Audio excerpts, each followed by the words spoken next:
Hey everybody, Greg Laurie here. You're listening to the Greg Laurie podcast, and my objective is to deliver, hopefully, compelling practical insights in faith, culture, and current events from a biblical perspective. To find out more about our ministry, just go to our website, harvest.org. So thanks for joining me for this podcast.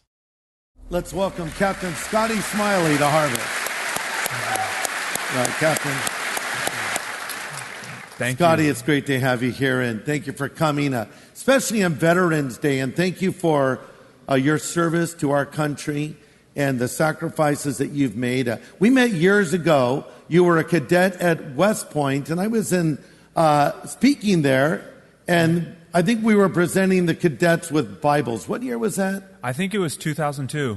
Right, and you were there with your friend, Edward Graham, Yeah. who's also an Army Ranger. Oh, yeah. And so that's when we first met. And I saw Edward not long ago, and I told you this in the back room. I said, man, he looked like G.I. Joe. And what did you say? He still sounds like G.I. Joe, Yeah. too. He thinks he is G.I. Joe. He really, he's active with the military today. And now, did you always grow, a lot of young boys grow up playing Army, wanting to be a soldier. Was that how you were raised? Did you always want to be in the military since you were a little boy? I always loved playing guns and playing Army, but for me, choosing to attend the United States Military Academy was the fact that it was free and my parents could afford an education. Yeah. So you're getting your education there. And while you were a cadet, 9/11 happened. How did that affect you? Correct. And when my junior year in 2001, September 11th happened, just 40 miles south of us, at West Point, we were attacked, and it really resolved my dedication to fight for the freedoms in which we have, and it really made me want to be in the Army and continue my not only education in the military, but my service to our country. And you were sent to Iraq, northern Iraq. Whereabouts in Iraq did you go? We received orders back at Fort Lewis, where I was from, to deploy to Mosul, Iraq, and I didn't know where Mosul was, so looking it up on the internet, I found out that it was Nineveh, and Nineveh in the Bible, same Nineveh, area? exactly. And so, living near the Puget Sound, I definitely did not want to tell God, no, I'm not going to Nineveh. Yeah. That didn't work out so well for Jonah, did it? No, it didn't. I think, we got to learn from people's past. Yes. So when you were there, did you find that the people of Iraq were welcoming our military presence? Or I think many of them did appreciate the freedoms that we gave them, taking out Saddam Hussein, while at the same time, their expectations that the United States would bring freedom and money and wealth, they were a bit disillusioned. And many of them still supported us and loved the freedoms that we gave them, but at the same time, the insurgents continually tried to thwart us, continue to fight the system, and continue to bring down their country. One day in April, you were out on patrol in a Stryker vehicle. What is a Stryker vehicle? A Stryker vehicle is an 8-wheeled vehicle with 50 caliber machine gun. I mean, it's awesome. It's just an amazing vehicle that carries soldiers. And as we found a suspicious vehicle, which, you can't just shoot someone because they look scary, I made a decision to cordon him off, protect other people. I parked my vehicle just to his south, about 30 yards away, and yelled at him to get out of his vehicle. And, it was just a single man, head cleanly shaven, face cleanly shaven, gray shirt down to his wrists, just innocent, good-looking guy, and yelled at him to get out of his vehicle. And he looked over his left shoulder, shook his head no. I responded with the same, yelling at him. He did the same thing, then let his foot off the brake. And that's when I raised my M4 rifle to my shoulder and shot 2 rounds in front of his vehicle. And then my world went black. See, he was a suicide bomber. He was. He was a suicide bomber, disintegrating the vehicle and himself, blinding me the rest of my life. By you going ahead of the others, you put yourself in the way of danger. Surely you had your suspicions he may be a suicide bomber. Correct. And that's the job that everyone in the military, Army, Navy, Air Force, Coast Guard do every single day, is they're putting themselves on the line for the protections of our country. And though their lives may be at risk, they know that for the freedoms in which we live, it's worth it. And you saved other lives that day, I have no doubt. I hope so. Wow, that's fantastic. Thank you for that. And you woke up at Walter Reed Hospital partially paralyzed, and totally blind. How did you cope with that, Scotty? It was tough. Yeah. You know, being raised as a Christian in a Christian family, I felt I had done everything that I was supposed to do. If there was quote unquote blocks to check, I felt I checked them. And you know, it's not it is a shallow way to look at it. But I read my Bible. I read my Bible in front of my men in the military. I prayed in front of them. I did all that I thought to do. And now that God had allowed my eyesight to be taken and partially paralyzed, it was so tragic that I forsook him. And one of my good friends, as you mentioned, Edward Graham, came into my room one morning and asked me to say a prayer. And I responded with, I don't know how to pray, and I don't think I know God. And just that plain statement really shook my wife, my loving wife, Tiffany, my family to the core. And they really got on their knees and began to pray that not for my eyesight, but that the Holy Spirit would begin to move in me again. And you have two boys. It's Graham, and what is your other? And Grady. And Grady. And your wife's named Tiffany, as you said, and you have another child coming soon, don't you? Like a month away or so? Month away, yeah. Congratulations on that too, Scotty. Thank you. So, and Edward Graham, if we didn't mention, is the son of Franklin and Jane Graham and the grandson of Billy Graham and your friend. And so here was this crisis of faith, and your wife is concerned, and you asked the question why. So how did you get through this? Yeah, it's not just the support of my family and friends, but it's God's unfailing love. The fact that He sent His Son Jesus Christ on this earth to die for us, and I knew that.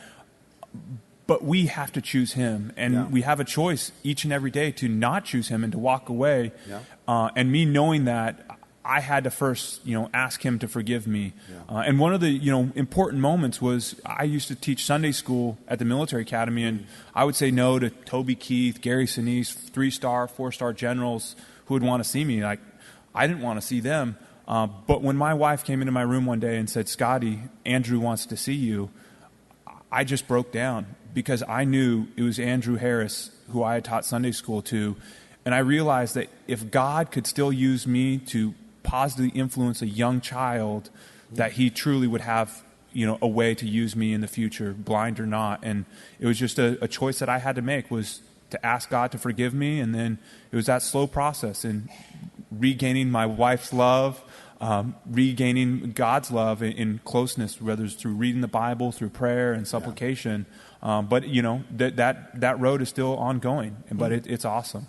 Yeah, I mentioned the story in the Bible of the Syrian general Naaman, a military man like yourself, who had leprosy, and there was a young woman working in his home that told him about the prophet Elisha, and so he ended up making the journey to Israel, and he was healed, and God used a young boy. How old was that boy? Was it Andrew, did you say? Andrew, he was in 5th grade, Wow. So I taught him in 2nd grade, and then 3 years later, talk about an amazing way that God can use what we've done in the past and how it can constantly and specifically influence us later on in the future. So all these celebrities want to see you and important people, and you don't want to see any of them, and that little boy touches your heart. And you told me in an earlier interview that you started to ask what instead of why, instead of why God, which is really an unanswerable question. It is. But talk about the what. You said what, God? What does that mean? Just in asking God why, I honestly don't think it's a question that will ever be answered here on earth, but we know it will be answered when we're in heaven. But it's the what that we should focus on, is what are you going to use me for? How are you going to use me, God? Because that's where we as humans need to focus on what we can continue to do for God's greater good versus our own profit and so just focusing on the what and how is where we need to be. An amazing twist in your story, Scotty, is you wanted to continue to pursue a career in the military and stay in uniform. You went through grueling physical therapy to get back into shape, and then you went to Duke University. You were graduated with an MBA, correct? Yes, correct. And then you went on to take command of the Warrior Transition Unit. Why did you want to stay in the military as the Army's first blind active duty officer? Being the Army's first active duty Army officer, a blind active duty Army officer, is not something on my bucket list. Yeah. And I don't encourage other people to seek it either. But for me, in serving my country, I saw the purpose, and I could see how God could continue to use me in the words that came in my mouth, the way that I treated people, but being a fearless example of inspiration and motivation for other soldiers. And the Warrior Transition Unit is an organization that helps the recovery of wounded, ill, and injured soldiers, just as an organization I had been a part of, and being able to be that company commander, leading them in formations, on runs, and administratively counseling soldier was an awesome job. Wow. And just God giving me that challenge, but that opportunity allowed me to continue to serve my country in an amazing way.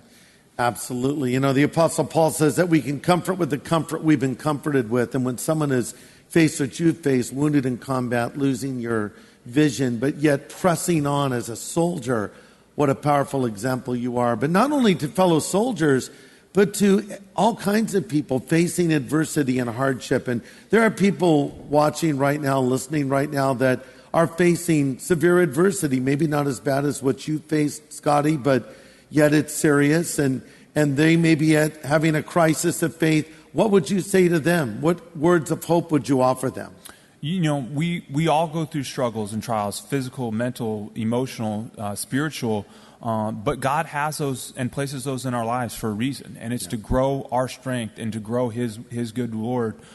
Just as Jesus Christ told Nicodemus in a dark alley, He sent His Son, Jesus Christ, on this earth to die for us, that if we ask Him into our hearts, we can be with Him forever. And it's focusing on that and knowing, just as Paul says in Philippians, that we can do all things through Christ who strengthens us. And so it's to have resolve. And if we have walked away from the faith, just as I have, to know that God can still bring you back. He loves us. He loves each and every one of us. And it's to choose Him, and because that is what we're here for on earth to do. Amen. And let's thank Captain Smiley for coming. Thank you, Scotty. Thank you, Hey everybody, Greg Laurie here. Thanks for listening to our podcast. And to learn more about Harvest Ministries, please subscribe and consider supporting this show. Just go to harvest.org. And by the way, if you want to find out how to come into a personal relationship with God, go to knowgod.org. That's KNOWGOD.org.